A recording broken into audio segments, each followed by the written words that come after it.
فرمایا سگریٹ ہے، تمباکو ہے، یہ تمام چیزیں حرام۔ ایک آیت ہے اللہ رب العزت فرماتا ہے ان اللہ اشترى من المؤمنین انفسهم واموالهم بان لهم الجنہ۔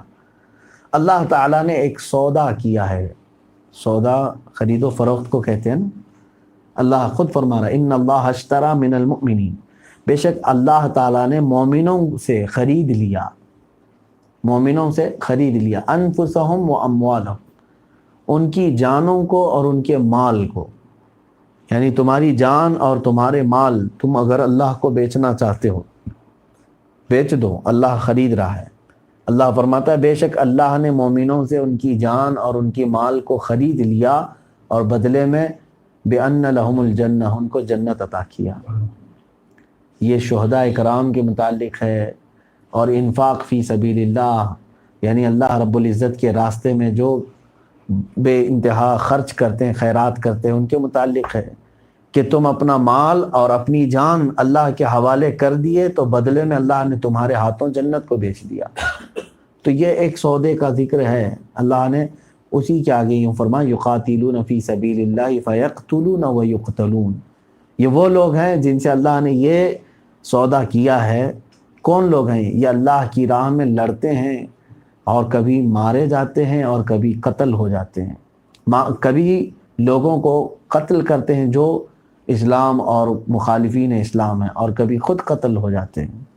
تو ان کے متعلق یہ آیتیں آئی ہیں۔ کچھ آیتیں وہ بھی ہیں جیسے صحابہ اکرام رضوان اللہ تعالی علیہم اجمعین میں تھوڑی سی بھی اگر خطا ہوئی ہے تو اس کی فوراً تنبیہ آ گئی، کیونکہ وہ مشعل ہدایت ہیں، پوری قیامت تک آنے والی قوم کے لیے وہ کیا تھے؟ رہنما تھے۔ ان کی تھوڑی سی بھی خطا کو رسول کریم صلی اللہ علیہ وسلم نے سختی سے تنبیہ فرمایا۔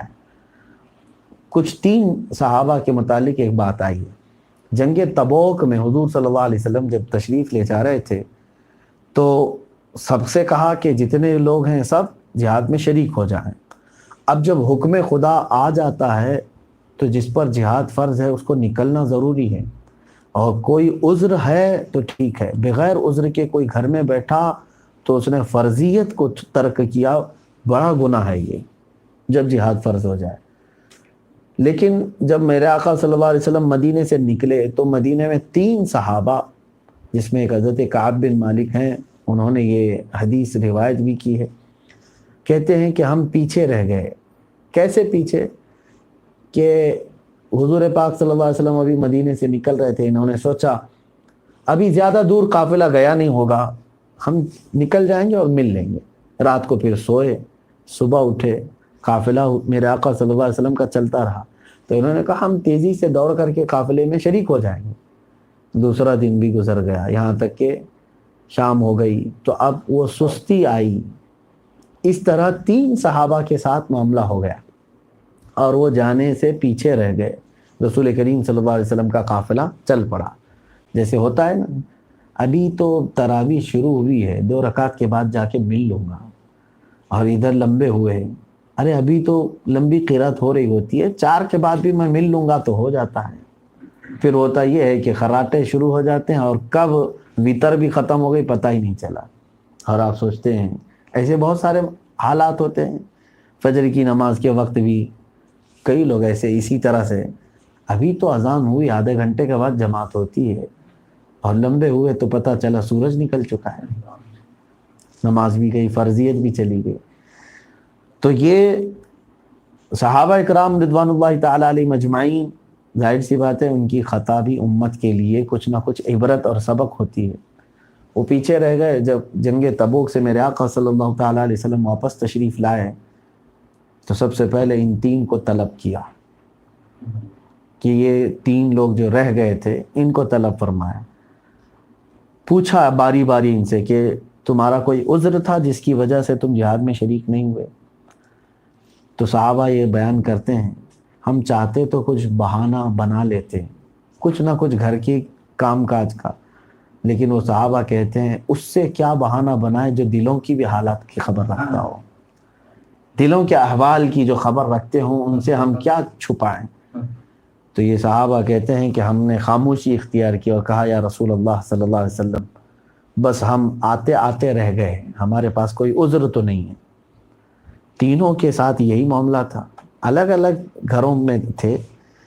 رسول پاک صلی اللہ تعالیٰ علیہ وسلم نے اپنے صحابہ سے اعلان فرمایا کہ ان تین کے ساتھ آج سے نہ کوئی سلام کرے گا، نہ مصافحہ کرے گا، نہ بات چیت کرے گا، مکمل بائیکاٹ کر دیا گیا۔ میرے عزیزو، لوگ یہ سمجھتے ہیں کہ بائیکاٹ وغیرہ ساری چیزیں جیسے اب اکابر ہمارے کہتے ہیں تو کس وجہ سے؟ اصلاح کے لیے۔ یہاں تو زانیوں کے ساتھ بیٹھ کر کے، سود خوروں کے ساتھ بیٹھ کر کے کھاتے ہیں، ساری چیزیں چل رہی ہیں۔ وہاں ایک چھوٹی سی خطا پر صحابہ اکرام کو منع کیا، اور وہ صحابہ حضور کے فرمان پر ایسے عمل کرتے تھے، ایسے عمل کرتے تھے، اللہ کی پناہ۔ برسوں کی شراب کو انہوں نے توڑ دیا صرف ایک اعلان پر۔ اب یہاں جب اعلان ہو گیا کہ ان تینوں سے، تو ان کے گھر والے، حتیٰ کہ ان صحابہ کی بیویاں تک اپنا منہ پھیر لی کہ رسول پاک صلی اللہ علیہ وسلم کا فرمان آیا ہے، حکم آیا ہے، ہم آپ سے بات نہیں کر سکتے۔ یہاں تک کہ یہ صحابہ کہتے ہیں کہ اتنا روئے وہ، کیونکہ مسجد میں آتے بھی تو کوئی ان کی طرف دیکھتا نہیں، نماز پڑھتے چلے جاتے۔ یہ حضرت کعب بن مالک فرماتے ہیں اس طرح کے دن گزرتے رہے، پورا دن کاٹنا میرے لیے مشکل تھا، رات کٹتی نہیں تھی، نہ کوئی مجھ سے مسکراتا بات کرتا، گھر والے تک۔ اور سب سے بڑی مصیبت تو یہ ہے کہ رسول خدا صلی اللہ علیہ وسلم ہماری طرف نہیں دیکھتے۔ اس طرح ان پر 40 دن گزر گئے۔ کہتے ہیں وہ زندگی کے سب سے کٹھن دن تھے، روتے روتے ان کے حلقے پڑ گئے تھے، اتنا روئے۔ 40 دن کے بعد یہ تین صحابہ اتنا روئے تھے کہ رب تعالیٰ ان پر رحم فرمایا۔ اللہ رب العزت نے اپنے حبیب پاک صلی اللہ علیہ وسلم پر یہ آیتیں نازل فرمائیں، وَعَلَى الثَّلَاثَةِ الَّذِينَ خُلِّفُوا حَتَّى إِذَا ضَاقَتْ عَلَيْهِمُ الْأَرْضُ بِمَا رَحُبَتْ۔ وہ تین لوگ جو پیچھے رہ گئے تھے آپ سے، یہاں تک کہ ان پر زمین تنگ ہو گئی، ان کے کرنے کی وجہ سے۔ اب ظاہر سی بات ہے، زمین تنگ ہونا یہی ہے کہ سارے لوگ جب چھوڑ دیں تو زمین تو تنگی ہو گئی ہے، دنیا بہت چھوٹی ہو جاتی ہے اس کے لیے۔ اللہ تبارک و تعالیٰ نے فرمایا کہ اس کے بعد پھر ان صحابہ نے جو توبہ کی، اللہ رب العزت کو وہ پسند آئی۔ اللہ تبارک تعالیٰ نے اپنے حبیب صلی اللہ تعالیٰ علیہ وسلم سے فرمایا کہ انہیں معاف کر دیا جائے۔ ثم تاب علیہم لیتوبوا، اللہ تعالیٰ ان پر رجوع فرمایا تاکہ وہ توبہ کریں۔ اللہ نے اپنی رحمت سے ان کی طرف توجہ فرمائی۔ ان اللہ هو التواب الرحیم، بے شک اللہ توبہ قبول کرنے والا اور رحم کرنے والا۔ اللہ کے حبیب صلی اللہ تعالیٰ علیہ وسلم نے ان صحابہ کو واپس بلایا اور فرمایا بشارت ہو تم سب کو کہ اللہ نے تمہاری توبہ قبول فرمائی۔ حضرت کعب بن مالک فرماتے ہیں میں نے پوری زندگی میں اس سے بڑا خوشی کا دن کبھی دیکھا ہی نہیں، جب اللہ کی طرف سے ہمارے لیے توبہ کی قبولیت اور میرے مصطفیٰ کریم صلی اللہ علیہ وسلم کی طرف سے بلاوا آیا، تو پھر کوئی دوسری عید کا دن میرے لیے اتنی خوشی کا نہیں آیا جتنا اس دن آیا تھا۔ تو یہاں سے یہ پتہ چلا کہ رسول کریم صلی اللہ تعالیٰ علیہ وسلم نے تنبیہ کے لیے، اصلاح کے لیے یہ بائیکاٹ جو فرمایا، یہ نہیں ہے کہ ان کے اوپر ظلم ہے، بلکہ یہ ایک طریقہ ہے اسلام کا۔ آج میرے عزیزو اسلامی سلطنت نہیں ہے ہمارے ہاں، اسلامی حکومت نہیں ہے ہمارے ہاں۔ برائیاں ختم کیوں نہیں ہوتی جانتے ہیں آپ؟ اس کی وجہ یہ ہے کہ ہم برائی کرنے والوں کے ساتھ شانہ بشانہ کھڑے رہتے ہیں، مصافحے معانقے سب کرتے ہیں، تو اس برائی کرنے والے کو کبھی یہ احساس ہی نہیں ہوتا کہ میں کچھ برا کر رہا ہوں۔ ایک بار اگر پورا محلہ مل کر کے کسی سود خور سے کنارہ کش ہو جائے، نہ اس کو دعوت میں بلائے، نہ وہ اس کی دعوت میں کوئی جائے، نہ اس سے کوئی مصافحہ کرے، تو پھر اس کو خود احساس ہونے لگے گا کہ میں کیسے جماعت سے کٹا ہوا آدمی ہوں، مجھے توبہ کرنا چاہیے کہ میری قوم کے لوگ مجھ سے نفرت کر رہے ہیں۔ تو اس طرح سے یہ ایک طریقہ ہے کہ اسے احساس دلانے کے لیے، نہ یہ کہ دشمنی کے لیے۔ ایسے بہت سارے معاملات آج شرابی ہیں، زانی ہیں، سود خور ہیں، یہ سب محلوں میں پنپ رہے ہیں اور کثرت سے، بلکہ یہ تو ٹھٹا مار کر کے محلے میں ہنستے گھومتے رہتے ہیں، ان کو کوئی شرم و حیا بھی نہیں ہوتی۔ حد تو یہ ہے کہ اب مسجدوں کے متولی اور صدر بھی وہی بنے ہوئے ہیں، وہ بیٹھ کر کے فیصلے کرتے ہیں، تم کہاں ان کا بائیکاٹ کر پاؤ گے۔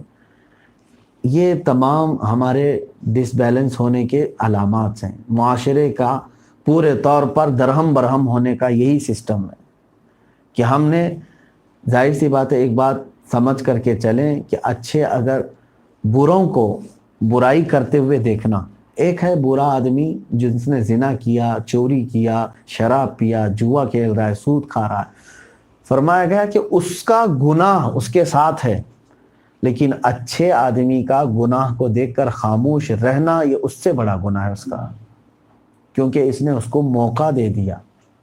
خاموشی جو ہے لوگوں کو برائی کرنے کی سہولتیں دیتی ہے، خاموشی۔ اسی لیے کہتے ہیں نا، ہمارے ہاں کے عرف میں جو ہے ایک محاورہ بولا جاتا ہے، کھلی تٹی کتوں کا راج، یعنی جب میدان کھلا پڑا رہتا ہے، لوگ جاتے آتے نہیں، کچھ بھی نہیں، تو وہاں کتے ہی راج کرنے لگ جاتے ہیں۔ ہاں لیکن اگر لوگ ڈنڈے کے ساتھ گھومتے پھرتے ہیں تو کتے اس طرح سے اپنا مسکن نہیں بناتے۔ یہی حال آج معاشرے کے ساتھ بھی ہے کہ جو اچھے ہیں، جو برائیوں سے بچے ہوئے ہیں، وہ یہ سوچتے ہیں میں کیوں کسی کو بول کے برا ہو جاؤں، نہ تم اپنی ذمہ داری ادا کرو۔ الحمدللہ آج بھی اچھوں کی کثرت ہے، لیکن وہ خاموش بیٹھے ہوئے لوگ ہیں، برائی کرنے والے چند ہیں، ان کی اصلاح کے لیے یہ کوششیں ہونی چاہیے۔ اللہ ہم سب کی اصلاح عطا فرمائے۔ یہ سورہ توبہ کی آخری آیت ہے، اگرچہ کل میں نے جیسے بتایا تھا کہ سورہ توبہ کی شروع کی آیتیں آیت غضب ہے، اللہ تعالیٰ کا غضب ہے، اس میں مشرکین کا ذکر ہے، لیکن سورہ توبہ کا ختم جہاں ہوتا ہے وہ آیت رحمت ہے۔ لَقَدْ جَاءَكُمْ رَسُولٌ مِّنْ أَنفُسِكُمْ عَزِيزٌ عَلَيْهِ مَا عَنِتُّمْ۔ اللہ تعالیٰ نے میرے نبی صلی اللہ علیہ وسلم کی تعریف میں فرمایا، بے شک تمہارے پاس وہ رسول آیا جس کو تمہارا تکلیف میں پڑنا دیکھا نہیں جاتا۔ وہ رسول گوارا نہیں کرتے کہ تم تکلیف میں پڑو، یعنی ان کے اوپر یہ شاق ہے، دشوار ہے، وہ اپنی امت کو تکلیف میں نہیں دیکھ سکتے۔ حریص علیکم بالمؤمنین، وہ تمہارے ایمان کی سب سے زیادہ طلب رکھتے ہیں۔ رؤوف الرحیم، نہایت ہی نرم دل والے، شفقت کرنے والے رسول تمہارے پاس آئے۔ اللہ نے اپنے رسول صلی اللہ علیہ وسلم کی 3 اوصاف اس آیت میں بیان فرمائے۔ پہلا تو یہ ہے کہ تمہارا تکلیف میں پڑنا اس رسول کو گوارا نہیں۔ دوسرا یہ کہ وہ تمہارے ایمان کی طلب رکھتے ہیں ہمیشہ کہ تم ایمان لے آؤ۔ تیسرے یہ کہ نہایت ہی نرم دل، شفقت کرنے والے۔ یہ تینوں میرے آقا صلی اللہ علیہ وسلم کی سیرت میں آپ پڑھو گے تو ہر جگہ نظر آئیں گی، ہر جگہ نظر آئیں گی، حتیٰ کہ وہ اپنی امت کے لیے اس قدر میرے آقا صلی اللہ علیہ وسلم اپنے رب سے دعائیں کرتے تھے۔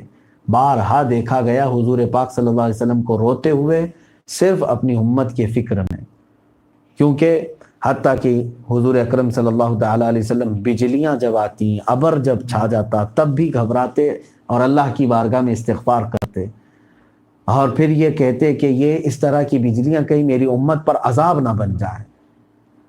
اور رسول کریم صلی اللہ علیہ وسلم کا اپنی امت کے متعلق اس قدر فکر مند ہونا، یہی تو ہے عزیز علیہ ما عنتم۔ لیکن اس کے برعکس کیا امت بھی حضور پاک صلی اللہ علیہ وسلم کا اتنا خیال کرتی ہے؟ آج امت بھی اتنی فکر کرتی ہے جتنا میرے نبی صلی اللہ علیہ وسلم نے اپنی امت کے لیے کیا؟ ایسا دیکھنے کو نہیں ملتا میرے عزیزوں۔ اور وہ ایمان کی طلب رکھتے ہیں ہر ایک کی، سب سے زیادہ میرے آقا صلی اللہ علیہ وسلم کو تمہارے ایمان کی فکر ہے، یہاں تک کہ دن رات میرے آقا صلی اللہ تعالیٰ علیہ وسلم نے جو مشقتیں برداشت کی وہ تبلیغ اسلام ہی کے لیے تو ہے۔ طائف چلے گئے مکہ مکرمہ سے ایک غلام کے ساتھ اپنے، حضرت زید بن حارثہ رضی اللہ عنہ۔ 8 دن تک قیام تھا طائف میں، وہاں پر ایک بار نہیں کئی دن تک پتھروں کی بارشیں حضور پر طائف والوں نے کی، لیکن وہاں گئے کس لیے تھے حضور؟ تاکہ لوگوں کے اندر ایمان آ جائے اور یہ دوزخ میں جانے سے بچ جائے۔ یہ حضور صلی اللہ تعالیٰ علیہ وسلم کی طلب ہوتی تھی لوگوں سے، اور بارہا یہی کہتے کہ میں تمہارے پاس وہ دین لے کر کے آیا ہوں کہ تمہیں دوزخ کی عذاب سے بچا لے گا، جہنم کے دہکتے ہوئے شعلوں سے تمہاری حفاظت ہوگی، تم جنت میں چلے جاؤ۔ رسول کریم صلی اللہ تعالیٰ علیہ وسلم کی یہی دعوت پوری زندگی تک قائم رہی، اخیر وقت تک رہی، اور نہایت ہی نرم دل، شفقت فرمانے والے۔ اتنے نرم دل میرے آقا صلی اللہ تعالیٰ علیہ وسلم کہ ہر ایک آپ صلی اللہ علیہ وسلم کے پاس آ کر کے گفتگو کر سکتا تھا، بات کر سکتا تھا۔ حتیٰ کہ رسول کریم صلی اللہ علیہ وسلم کے متعلق آپ کے ساتھ رہنے والے اکثریت کے ساتھ صحابی حضرت انس رضی اللہ تعالیٰ عنہ فرماتے کبھی بھی میں نے حضور صلی اللہ علیہ وسلم کو جھڑک کر بات کرتے ہوئے نہیں دیکھا، کبھی نہیں۔ حضور صلی اللہ تعالیٰ علیہ وسلم کے غلام رہے حضرت زید، وہ کہتے ہیں کہ کبھی بھی ایک آقا اور غلام کا جو تعلق ہوتا ہے ویسا میں نے کبھی حضور کے گھر میں دیکھا ہی نہیں۔ جیسے کہا جاتا ہے غلام کے ساتھ جس طرح کے معاملات کیے جاتے ہیں، اللہ کے نبی صلی اللہ علیہ وسلم نے اس طرح کبھی نہیں فرمایا۔ حتیٰ کہ ایک روایت یہ بھی ملتی ہے کہ صحابہ اکرام کے ساتھ میرے آقا صلی اللہ علیہ وسلم ایک بار مسجد نبوی شریف کے باہر کھڑے تھے، ایک عورت مدینے کی جو مشہور تھی، وہ دماغی توازن اس کا صحیح نہیں تھا، اس عورت کو دیوانی اور پاگل کہا جاتا، اور وہ زبان کی بہت زیادہ تیز تھی، جو زبان پر آئے سب کو بولتی چلی جاتی۔ وہ خاتون سامنے آ گئی، صحابہ اکرام نے گھیرا بنایا حضور صلی اللہ تعالیٰ علیہ وسلم کے ارد گرد کہ یہ عورت آئے گی تو اپنی زبان سے، تیز زبان سے نہ جانے کیا کیا الفاظ بکتی چلی جاتی ہے، کہیں ایسا نہ ہو کہ میرے آقا صلی اللہ علیہ وسلم کو بھی یہ ایذا پہنچائے۔ ذہنی توازن تو صحیح ہے نہیں، اس کا ذہن صحیح نہیں ہے، دماغ کی صحیح نہیں ہے۔ جب صحابہ اس کا راستہ کاٹنے لگے، میرے آقا صلی اللہ علیہ وسلم نے فرمایا چھوڑ دو اس کو، آنے دو۔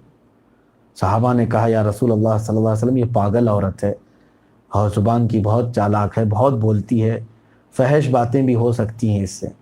رسول کریم صلی اللہ علیہ وسلم نے فرمایا میں نے کہا چھوڑ دو اس کا راستہ۔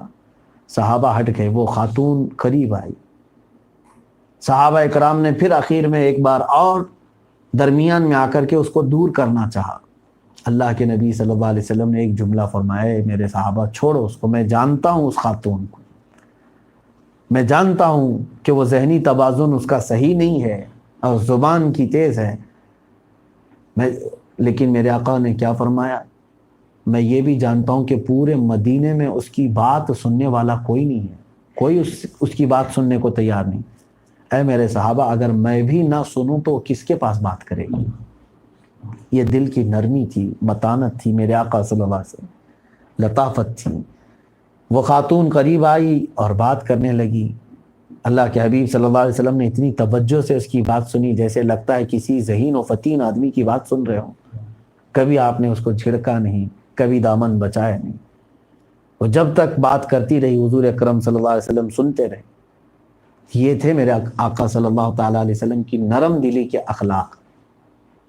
قرآن نے اسی کو کہا ہے عزیز علیہ ما عنتم حریص علیکم بالمؤمنین رؤوف الرحیم۔ میرے عزیزو کبھی کبھار غریب، مسکین اور نادار لوگوں کی بھی بات سن لیں، اس لیے کہ میرے آقا صلی اللہ علیہ وسلم کے اخلاق بھی ہیں، اور کبھی مولا تعالیٰ ان کو ہی رحمت کا ذریعہ بنا کر تم تک پہنچاتا ہے۔ اگر تم نے ان کی کوئی بات سنی تو اللہ تبارک و تعالیٰ تمہارے ہاں برکت عطا فرماتا۔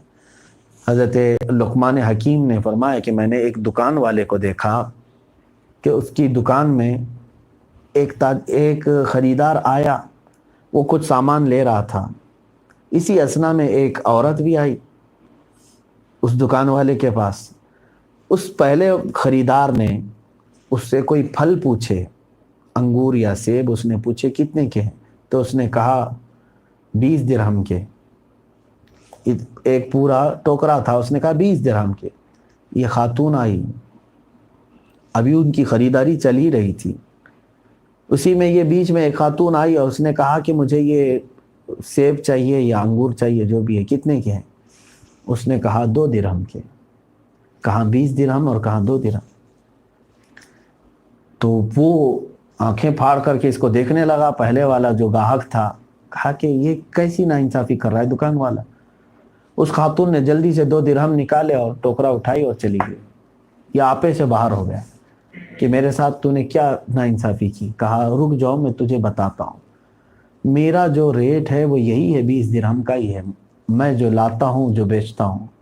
پھر وہ کیا ہے؟ کہا وہ ایک بیوہ خاتون ہے، اس کے 3 بچے ہیں، لیکن اتنی خوددار ہے کہ کوئی دینے کے لیے جائے تو بھی نہیں لیتی، اپنے ہاتھوں سے جو محنت کرتی ہے اسی کا کھاتی ہے، اور اس کے پاس اتنے رقم آتی نہیں کہ وہ اپنے بچوں کے پیٹ بھرنے کی جیسی غذا خرید سکے۔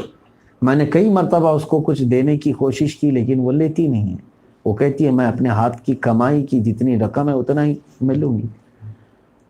تو میں نے یہ طریقہ اپنا لیا ہے کہ میں اپنی ہی چیز کو سستے دام اس کو بیچ دیتا ہوں، تاکہ میری طرف سے اس کا ہدیہ بھی ہو جاتا ہے، لیکن اس کا دل بھی مطمئن رہ جاتا ہے۔ اس خریدار نے کہا، گاہک نے کہا تو پھر اس کا کیا مطلب ہے، کیوں تم ایسا کرتے ہو؟ کہا تمہیں ابھی پتہ نہیں ہے، جس دن وہ میرے دکان سے سامان خرید کر کے جاتی ہے اس دن میری تجارت میں 50 گنا زیادہ ترقی ہوتی ہے۔ یہ میرا تجربہ پچھلے کئی سالوں سے چل رہا ہے۔ جس دن وہ میری دکان پر خریداری کرتی ہے 50 گنا زیادہ جو روز میں نہیں کماتا اتنی تجارت ہوتی ہے۔ میرے عزیزوں، کبھی کبھار اللہ تعالیٰ مسکینوں کو تمہارے لیے برکت کا ذریعہ بنا کر بھیجتا ہے، رحمت کا ذریعہ بنا کر بھیجتا ہے، تو دل کی نرمی ہو تو ہم جھڑکیں گے نہیں، ان سے ہم نرم گوئی سے بات کریں گے۔ اللہ تبارک و تعالیٰ ہمیں اخلاق رسول عطا فرمائے۔ اور بھی بہت ساری آیتیں ہیں جو تلاوت ہم نے کی ہیں۔ اللہ تبارک و تعالیٰ نے اسی پارے میں یہ بھی ارشاد فرمایا، الا ان اولیاء اللہ لا خوف علیہم ولا هم يحزنون الذین آمنوا وکانوا یتقون۔ مشہور آیت کریمہ ہے، تقریباً تمام مومنین سنتے بھی رہتے ہیں، پڑھتے بھی رہتے ہیں، بیانات میں بھی اور آپ سب تلاوت میں بھی اور دعاؤں میں بھی اس کا تذکرہ آ ہی جاتا ہے۔ اس کا مطلب ہے اللہ تعالیٰ نے اپنے دوستوں کے متعلق ایک بات فرمایا آگاہ ہو جاؤ، خبردار، اللہ کے جو دوست ہیں، اللہ کے جو ولی ہیں، ولی کا مطلب دوست، اللہ کے دوستوں کو نہ کوئی خوف ہے نہ کوئی غم ہے، نہ کوئی خوف ہے نہ کوئی غم ہے۔ خوف دنیا کا ہوتا ہے اور غم آخرت کا ہوتا ہے، کیونکہ خوف آنے والی چیز کا، ظاہر سی بات ہے آج آپ بیٹھے ہیں، کل کیا ہوگا پتہ نہیں، کیا ہوگا پتہ نہیں، یہ خوف۔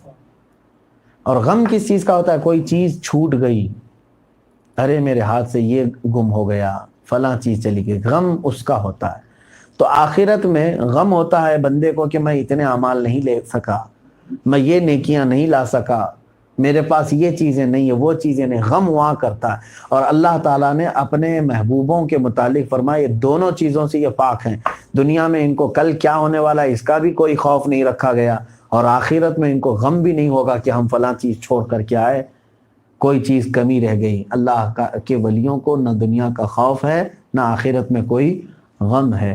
اور ولی کون ہوتا ہے یہ بھی سمجھ کر کے چلے۔ اولیاء کی بات ظاہر سی بات ہے بہت سارے لوگوں نے اپنے اپنے دماغ سے ولی بنا لیا ہے، اور جہاں ان کا کام بن گیا تو سوچتے ہیں یار وہ اللہ کے ولی ہیں، اللہ کے ولی ہیں۔ اللہ کے ولی ہونے کے لیے شرط ہے، وہی رب تعالیٰ نے فرمایا الذین آمنوا وکانوا یتقون، وہ لوگ جو ایمان لائے اور تقوی حاصل کیے، جن کے ہاں پرہیزگاری ہے وہی اللہ کے ولی ہو سکتے ہیں۔ ان اولیاءہ الا المتقون، اللہ کے ولی سوائے متقین کے کوئی نہیں ہو سکتا، صرف پرہیزگار ہی اللہ کے ولی ہیں۔ اب یہاں پرہیزگار کون ہے، متقی کون ہے؟ کیا متقی وہ ہے جو صرف جھاڑ پھونک کرے اور تمہارے لیے کچھ بھی تعویذ گنڈے دعا دم درود کرنے والا ہی متقی ہے؟ نہیں میرے عزیزوں، وہ تمام ذرائع الگ ہیں۔ متقی کی سب سے بڑی پہچان یہ ہے کہ وہ میرے آقا صلی اللہ علیہ وسلم کی ہر سنت پر عمل کی کوشش کرتا ہے، شریعت سے ایک قدم بھی ہٹتا نہیں، وہ متقی ہے۔ یہاں ایسے ایسے باباؤں کو ولی بنا کر کے بیٹھے ہوئے ہیں جن کا نہ سر کا پتہ ہے نہ پیر کا پتہ ہے، ایسے جو حرام کاریوں میں مبتلا ہیں ان کو بھی بابا، پیر و مرشد اور ولی بنا کر کے لوگ تصور کر کے بیٹھے ہوئے ہیں۔ عزیزان گرامی، وہ ولی ہو ہی نہیں سکتا جو میرے آقا کی شریعت سے سر منہ انحراف کرتا ہو۔ یہاں لوگوں کی نمازوں پر نمازیں ہیں، کئی ایسے پیر بیٹھے ہوئے ہیں وہ قوالیوں میں مست ہیں، ادھر اذان بھی ہو رہی ہے، جماعت بھی ہو رہی ہے، نماز بھی ہو رہی ہے، اور یہ کہتے ہیں ہم نمازیں، وہ الگ مسئلہ ہے، ہم طریقت والے لوگ ہیں۔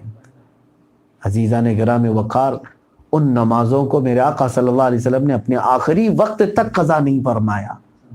جب آپ بستر علالت پر تھے تب بھی میرے آقا صلی اللہ علیہ وسلم صحابہ کو امامت کرانے کے لیے آ گئے تھے، اور یہ آج کے زمانے کے یہ لوگ کہتے ہیں ہم طریقت والے ہیں، نمازیں ہماری الگ ہو جاتی ہیں۔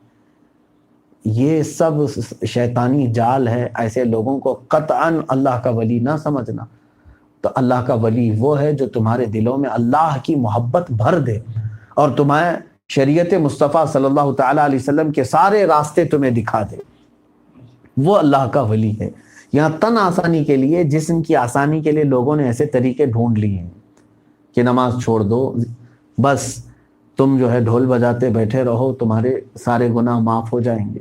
معاذ اللہ رب العالمین، اللہ تبارک و تعالیٰ اس طرح کے دوغلے پن سے اور شیطانی صفات، ایسے جعلی پیروں سے ہماری سب کی حفاظت فرمائے۔ رب کریم ہم سب کو سچے رہنما، رسول کریم صلی اللہ علیہ وسلم کی شریعت کے سچے تابع دار علماء، ائمہ، پیران نظام، مشائخ نظام، اولیاء، صوفیہ کی صحبت نصیب فرمائے۔ ان کی قیادت میں مولا تعالی ہماری زندگی کو کامل فرمائے۔ وآخر دعوانا ان الحمدللہ رب العالمین۔ کچھ سوالات ہیں، آپ سماعت فرما لیں۔ روز کے معمول کے اعتبار سے سوال کیا ہے کسی صاحب نے، حضرت آدم علیہ السلام کے بعد کون سے نبی آئے، سلسلہ وار ترتیب بتائیے۔ آپ کو اپنے نبی صلی اللہ تعالیٰ علیہ وسلم کے متعلق ساری تفصیلات معلوم کرنا یہ زیادہ ضروری ہے۔ اب اگر کسی چیز کے لیے کسی نے پوچھا ہے تو ٹھیک ہے، میں بتا دیتا ہوں، ورنہ آپ کو ان تمام انبیاء اکرام علیہ السلام کی ترتیب کیسی ہے یہ جاننا فرض اور واجب نہیں ہے۔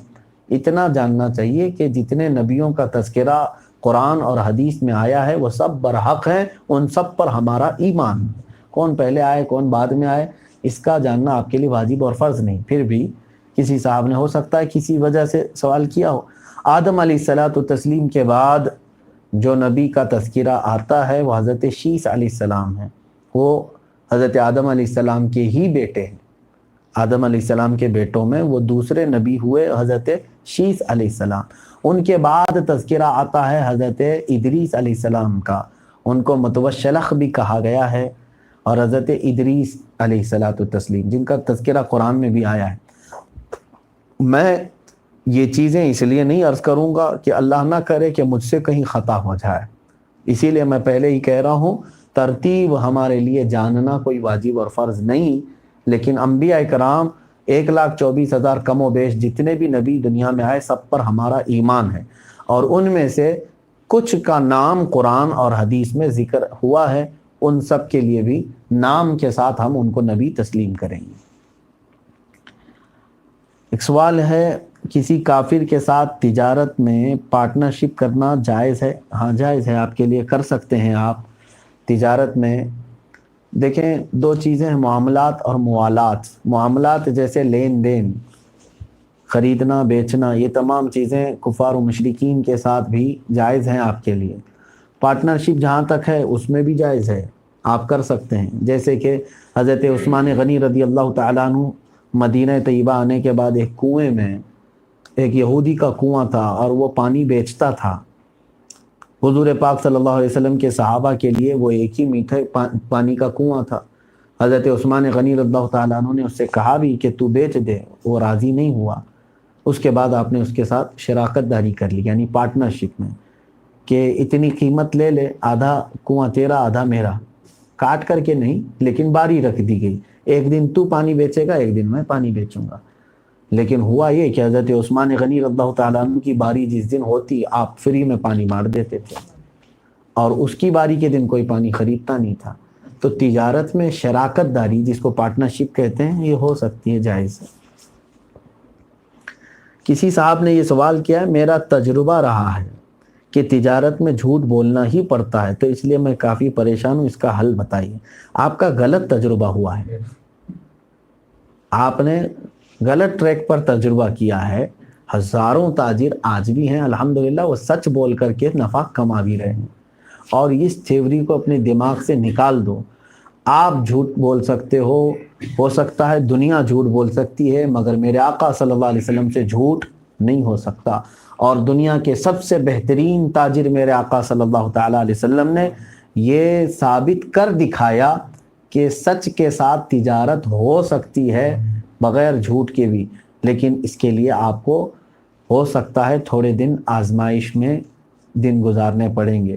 یہ صاحب جو کہہ رہے ہیں جھوٹ بولنے پڑتا ہے، آج دنیا نے اپنی مارکیٹ ایسی بنا رکھی ہے، سارے لوگ اس طرح کے نہج پر چل رہے ہیں۔ میرے عزیزو، دنیا کو نہ دیکھیں، یہ دو چیزوں میں تمہیں لانا چاہ رہی ہے، ایک جھوٹی تجارت اور ایک سودی تجارت۔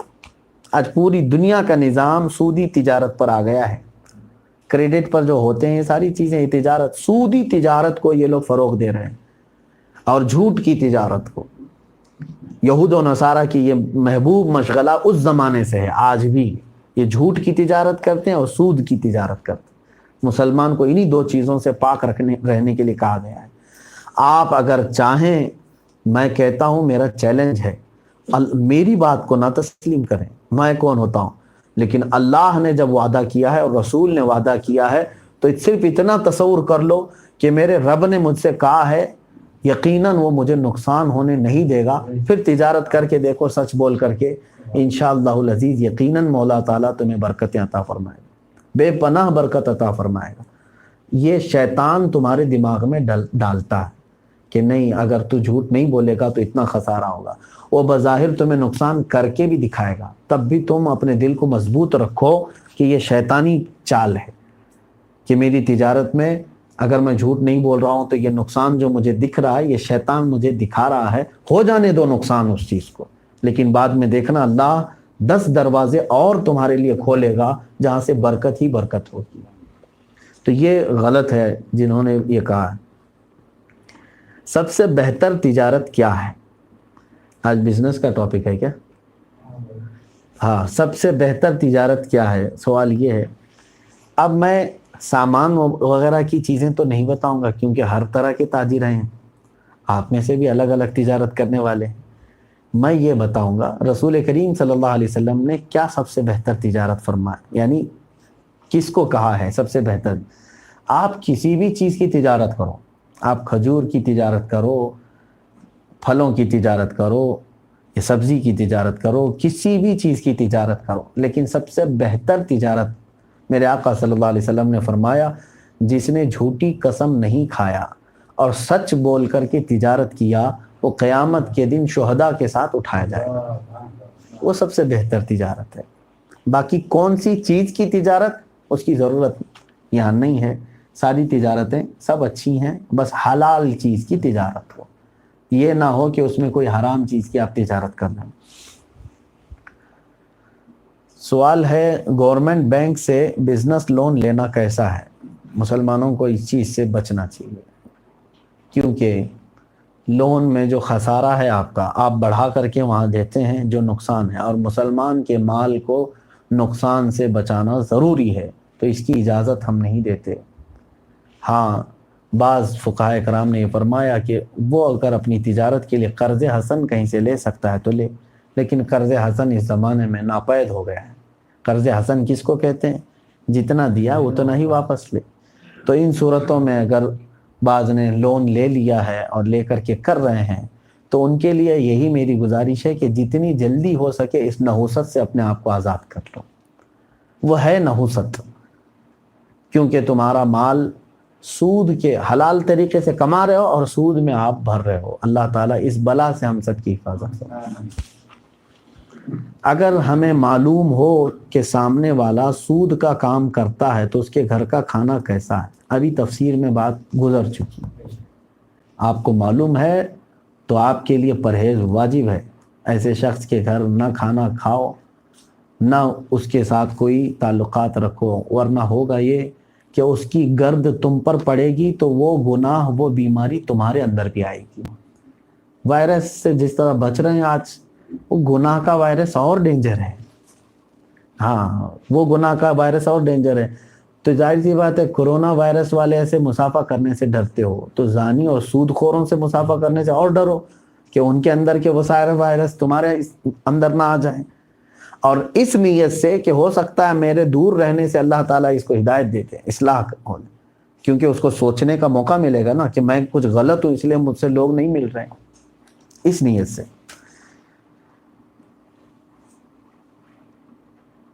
اب ایک سوال یہاں پر ہے، کسی بھی تجارت کے سامان پر کتنا نفع لینا جائز ہے؟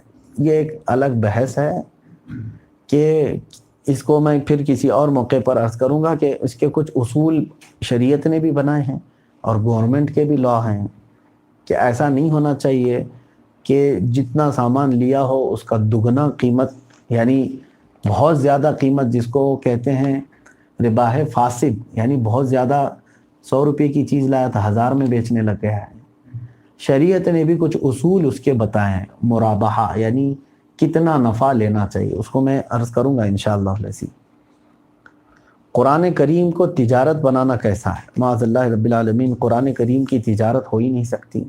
قرآن کریم جو ہے یہ نہیں، یہ مصحف ہے۔ قرآن جو ہے وہ اللہ کا علم ہے، قرآن اللہ کا علم ہے، اس کو کیا بیچو گے آپ؟ یہ جو لکھا ہوا ہے یہ ورقوں پر لکھا ہوا ہے، یہ ایک چیز ہے نا جو چھونے میں آ رہی ہے، لیکن جو علم ہے وہ نہ آپ چھو سکتے ہیں نہ پکڑ سکتے ہیں، وہ اللہ کا علم ہے۔ ظاہر سی بات ہے قرآن میرے سینے میں ہے الحمدللہ، میں حافظ قرآن ہو کر آپ کے ہاں تراویح سنا رہا ہوں، پڑھا رہا ہوں، تو جو میرے سینے میں ہے، اگر سوال کرنے والا یہ پوچھ رہا ہے کہ میں اس کو اگر بیچ رہا ہوں کہ مطلب ایک آیت پڑھوں گا 10 روپے لوں گا، 5 آیتیں پڑھوں گا 50 روپے لوں گا، تو یہ قرآن کی تجارت جس نے کیا اس نے سخت بدترین کام کیا، حرام کیا۔ قرآن میں جگہ جگہ یہودیوں کی اس مذمت آئی ہے، یشترون بآیات اللہ ثمنا قلیل، اللہ کی آیتوں کو تھوڑے سے دام میں یہ لوگ بیچ دیتے تھے۔ بیچنا کیسے؟ اس زمانے میں وہ آیتیں بدل ڈالتے تھے، کیونکہ پرنٹنگ پریس ہوتی نہیں تھی، ان کے ہی پاس ہوتی تھی، وہ کتاب میں اتنا مٹا دیتے اور بدل دیتے تھے۔ لیکن جہاں تک اس والے مصحف کی بات آپ کر رہے ہو، یہ چھپے ہوئے ہیں، تو اس کی اگر کوئی تجارت کرتا ہے تو کوئی حرج نہیں، اس کو ہدیہ کہتے ہیں۔ اس کی قیمت یعنی یہ نہیں ہوتی کہ قرآن کی کتنی قیمت ہے، اس طرح سے نہیں کہنا چاہیے۔ یہ جو مصحف ہے، مصحف اس کو کہتے ہیں، اس کی ظاہر سی بات ہے پیپر لگا ہے، اس میں روشنائی لگی ہے اور یہ پٹھا لگا ہوا ہے، یہ تمام چیزوں کی قیمت ہوتی ہے، تو اس کی قیمت لینا دینا جائز ہے، بالکل جائز ہے۔ لیکن کوئی قرآن اگر بیچ رہا ہے، جیسے بہت سارے جعلی حافظ اس طرح کے نکلے ہوئے ہیں کہ جو ایک ختم قرآن کے آپ سے پیسے طلب کرتے ہیں کہ میں آپ کو ایک ختم قرآن اتنے میں دوں گا، بہت سارے ایسے چل رہے ہیں معاذ اللہ۔ اور کچھ تو یہاں ایسے بھی سننے کو ملے کہ لوگوں نے اعلان کر دیا کہ آپ کے گھر میں، ظاہر سی بات ہر گھر میں کسی کا نہ کسی انتقال ہوا ہی ہوتا ہے، آپ کو یہ کہا جائے گا کہ تمہارے باپ دادا کے نام پر جو ہے ایک ختم کروا لو، ہم پڑھ کر کے دے دیں گے۔ سارے گھروں سے انہوں نے 1000 روپے لے لیے اور کہا کہ 10 قرآن ختم کر کے میں دوں۔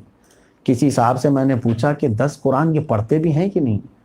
تو ان کے قریبی ایک ساتھی نے کہا، ایک مولوی صاحب یہ تجارت کر رہے ہیں معاذ اللہ رب العالمین، مولوی کہنے سے بھی مجھے شرم آتی ہے، تو ان کے قریبی ساتھی نے کہا وہ 3 بار قل ہو اللہ پڑھتے ہیں اور کہتے ہیں کہ ایک قرآن ہو گیا، کیونکہ قرآن حدیث میں ہے کہ جس نے 3 بار قل ہو اللہ پڑھا ایک قرآن کا ثواب ہے۔ بیوقوف بنانے کا بھی کوئی طریقہ ہے معاذ اللہ۔ دین کو جس نے اس طرح اپنے دنیا کا ذریعہ بنایا، اللہ کی آیتوں کو بیچا، سخت ترین حرام، حتیٰ کہ تراویح کی نماز پڑھانے کے لیے بھی اگر کسی نے اجرت مقرر کی تو پورا کا پورا اس نے حرام کام کیا، کوئی ثواب نہیں ہے۔ قرآن خوانی کرنے والے جو میتوں کے لیے بلاتے ہیں، اگر پہلے طے ہو گیا کہ ایک ختم قرآن کریں گے ہمارے گھر میں مدرسے کے بچے فلاں لوگ آ کر کے، اور ان کو 5000 روپے دینا پڑے، کوئی ثواب نہیں ہے، کوئی ثواب نہیں۔ آپ جس مقصد کے لیے بلائے تھے وہ مقصد ہی نہیں ہے، بلکہ پلس گناہ کا کام ہو۔ ہاں اگر لوگ ایسی آئے قرآن پڑھنے کے لیے تو آپ نے اپنی خوشی سے کچھ نظر کر دیا کہ آپ دور سے آئے ہیں، ان کے جانے آنے کا کرایہ ہو جائے، وہ نذرانہ جائز ہے۔ لیکن اگر اس طرح طے ہوتا ہے کہیں پر، جیسے آج تبارک کی ٹولیاں ہیں، ختم قرآن کی ٹولیاں کچھ لوگوں نے بنا لیا ہے، تو اس میں نہ گھر والوں کو کوئی ثواب نہ اس میت کو کوئی ثواب پہنچنا ہے، کیونکہ وہ اجرت پر پڑھ رہے ہیں۔ اجرت پر پڑھنے والی کی کوئی ثواب نہیں ہوتا، جس مقصد سے آپ پڑھائے وہ مقصد ہوا ہی نہیں۔ تو اگر تجارت کے متعلق سوال یہ ہے تو اس طرح کی تجارت تو ناجائز حرام ہے۔ ہاں اس مصحف کو لینا دینا پیسوں میں جائز ہے۔ اب ایک سوال یہ بھی ہے، سگریٹ بیچنا کیا جائز ہے یا نہیں ہے؟ سگریٹ کی تجارت کوئی صاحب کر رہے ہیں، دیکھیں ایک ایسی چیز ہے، اس کے متعلق ہمارے فقہاء اکرام نے فرمایا سگریٹ ہے، تمباکو ہے، یہ تمام چیزیں حرام تو نہیں ہے، اس کا حکم حرام نہیں ہے، لیکن ناپسند کیا ہے شریعت نے کہ یہ کثرت استعمال کی وجہ سے ہلاکت کی طرف لے جانے والی چیز ہے. بچنا چاہیے ایسی تجارت سے جو لوگوں کی جان لیتی ہو. لیکن جہاں تک بات ہے حرام نہیں ہے تو تجارت ہونے میں کوئی حرج نہیں ہے، تجارت ہو سکتی ہے.